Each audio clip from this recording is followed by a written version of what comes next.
Ta fotografija prikazuje nemško-italijansko mejo.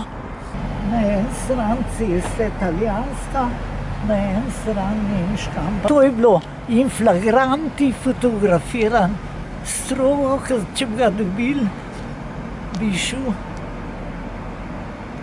najmanj v arest. No, to je bila pa zdaj obnovljena tista hiša, ki je fotografirana tam. Nekdanja Bitenčeva kmetija. No, se vidite tle še italijanskega vojaka. To je tudi torej hiša bivša, meja, a vidite zapornico. Nemški vojak pa italijanski vojaki.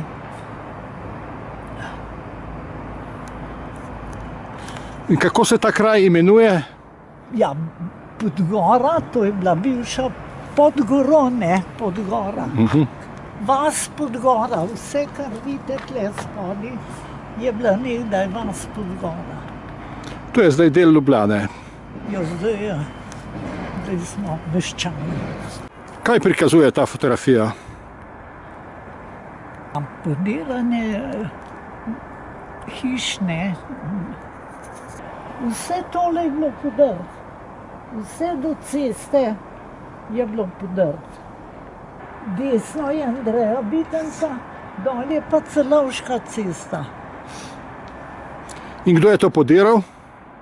Nemška oblast. Zakaj?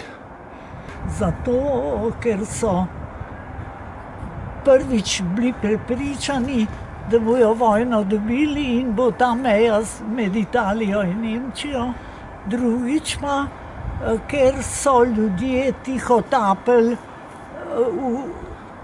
V Italiji se je neprimerno boljše godilo kot v Nemčiji.